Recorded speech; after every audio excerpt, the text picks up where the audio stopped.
Welcome to Massive Beers. My name is Matt. We do the beer stuff here.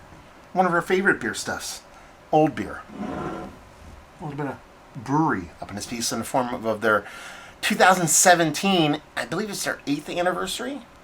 Oh, it actually says here 2017 established. Oh, I think it's 8. Come on, 9.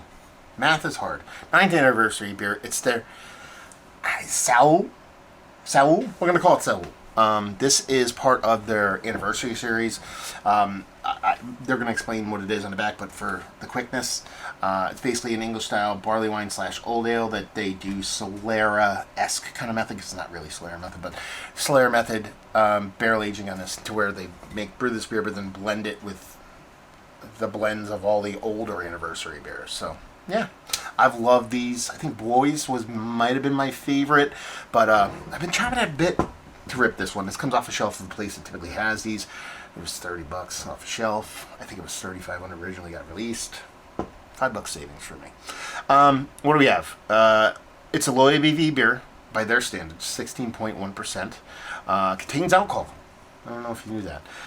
And here it says, this sturdy beer, March 9th anniversary beer brewed as a testament to the time with roots reaching back to our very beginning. They are supporters of our brewery and its beer growing complexity and refinement over the years. Established 2008 on the back here. We have our 9th anniversary ale, Saule, is a deeply rooted in the tradition of our anniversary releases before it, loosely based on an English-style old ale, fermented with our house yeast strain, aged in bourbon barrels, and blended using Solera method for storied complexity as years go by. Saule will not willow with age. It will age gracefully when cellared properly. Store at 55 degrees in a store and serve at 55 in a tulip or wine glass. This is a stemless wine glass. I think we're right. A little bit of a hiss there, so we're off to a good start so far. How do you pull the little tabby thing so that the cap comes off, dummy? A little bit of a hiss, nothing too crazy, but I think we're going to get a bit of carbonation on this sucker. So, label-wise, I really do like... Oh yeah, we're good. We're good on carb. I'm pouring it aggressively to try to get ahead, and I don't need to. I really do dig their label. From when it came out to today's time, there's something timeless about it. It's kind of like the beer's version of champagne bottle or something along those lines, and I think it just works really, really well. As far as the beer goes, I mean, that's exactly what you want. That's what you want if the beer's fresh, but we're getting it not just a huge, gigantic 16% plus beer, not just a barrel-aged beer, but a Solera method blended with other stuff.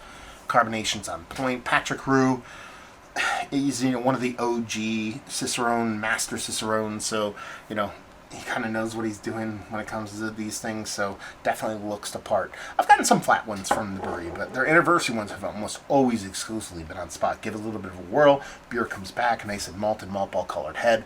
And what it is a very, very, very dark doo-doo brown. Very, very dark. It's not black. It's that English barley wine, English old ale, rich, dark, dark, dark brown.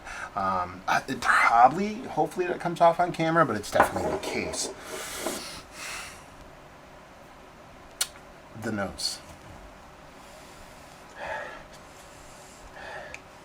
I mean, that smells fantastic. It smells exactly what I want it to be. Now, look at that. Instagram, Facebook, Twitter. At the brewery. I don't think I've ever seen that in one of their caps before. And Twitter doesn't exist. Well, Twitter exists, but it's owned by a fucking megalomaniac idiot. No, instead of good people. Yeah. I've ever seen them throw that in there as I throw it at my camera lens. It's awesome. It smells exactly like I want it to smell. Just this nice, just raisinetty, rum-soaked raisinettiness, little sugar daddy vibes. Like that rich, like a lot of people talk about this beer, they go to tobacco and old leather and stuff. I personally have never gotten that from beers, but I can understand why someone would say those kind of things. To me, it's always defaulted to a rich English dessertiness, not necessarily sugar daddy is that, but raisinettes, sugar daddies, figs and dates, those kind of things are what these beers, I hope, are, and more importantly become with time, and that's what you're getting here. Just this rich decadent English barley wine with multiple layers of multiple things going on all at once, and just a cornucopia of beautiful movement. It's almost like music in your nose. Let's dive in. Cheers, y'all.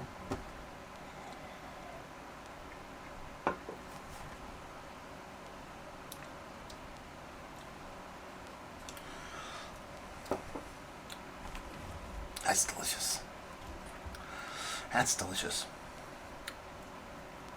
Man, that's really good. And the weird part about it is I feel like I'm getting some components of this beer that you think would die over the 7 years since it's been released. I think there's a tannicness to the hops here. Now, granted, it could be definitely a oak tannin thing in combination with hops, because hops age over time, but they don't age as... I don't think they age as negatively as a lot of people would lead you to believe. The fruited side of things, the bursting at the hops, juiciness, fruit flavors, and those kind of things, yeah. But that tannic, that tea-like, especially when you're using what I assume they use traditional kind of English-style old ale hops, and they use your Kent Goldings, your Fuggles, those kind of things, they can stick around a little bit. And you're talking about a beer that's so big, so, you know, for, again, by their standards, small, 16%. Usually their beers are 18, whatever. But yeah, you know, you can be very liberal with those kind of hops to add balance, but also add longevity. And I think that's the case here. I think you're getting a decent amount of oak tannin on this beer, but I also think there is a nice kind of a tannic hop holding on at its base. Now, why I'm leading with like the smaller portion of the show, I don't know, but it really is just this rich, sweet booze bourbon, booze whiskey, big beer kind of amalgamation. How about that word for you? Amalgamation. Kind of sitting there. First thing I should have mentioned was carbonation. Beautifully carbed.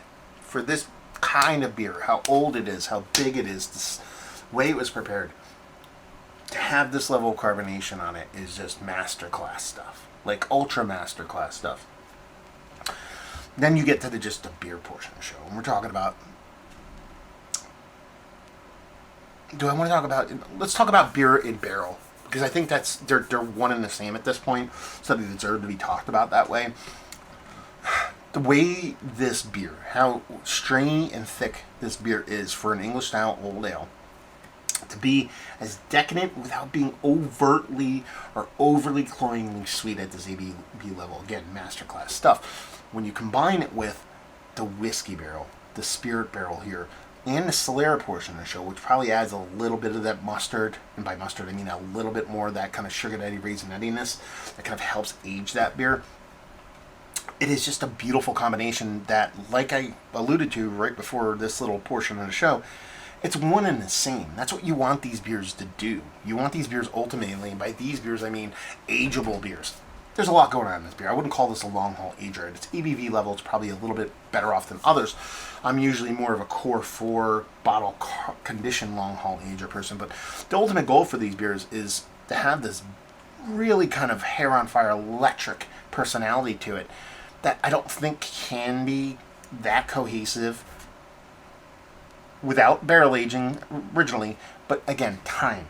And again, even barrel aging is a portion of that time. So the time itself takes all those ingredients and makes them work in unison, makes them become cohesive, makes them work in concert.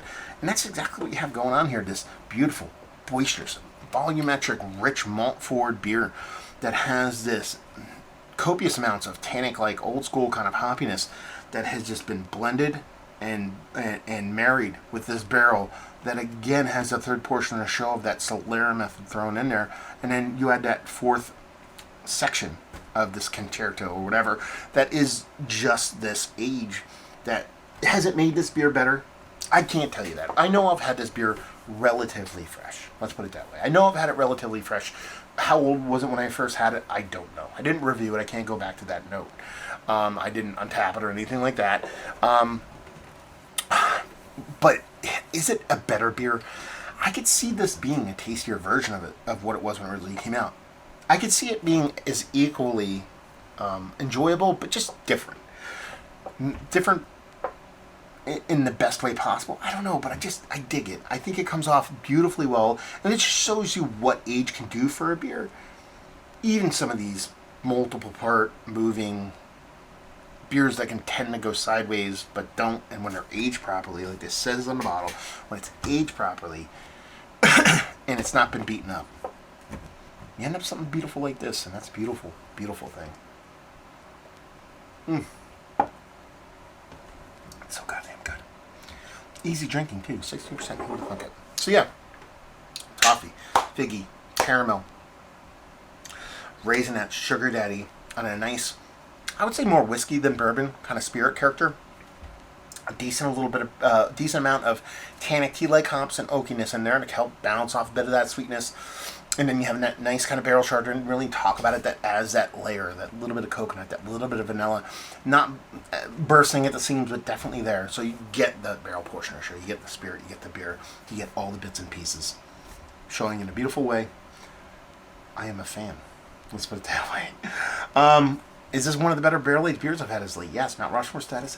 Yes. Emphatic yes. Value and availability. Availability is, 7-year-old beer.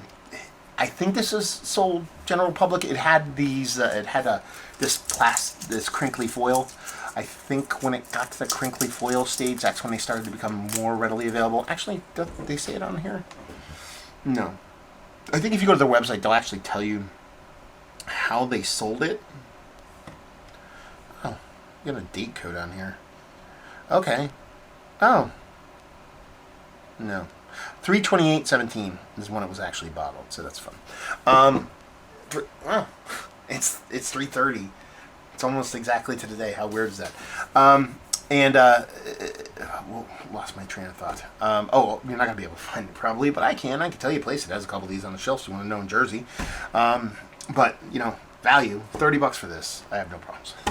7-year-old aged beer with this level of deliciousness off the shelf. I'm okay. And I'll leave you with, if you like what we like this, if you like old ass English barley wines that slip into that raisinette range, that's the ticket. Bruery. Have you been to the Bruery? Have you had their beers? What's your favorite beer from the Bruery? This is up there for me, I'm going to tell you that. Have you had this beer? Have you had this beer fresh, middle, now? Or in the future, if you've had it, tell me what it was like then, future people. All that fun stuff, we can talk about it in the comment section below. Hopefully you enjoyed the review. Hopefully you're enjoying some old-aged, delicious beer right now. Hope to see you next time. Cheers, y'all.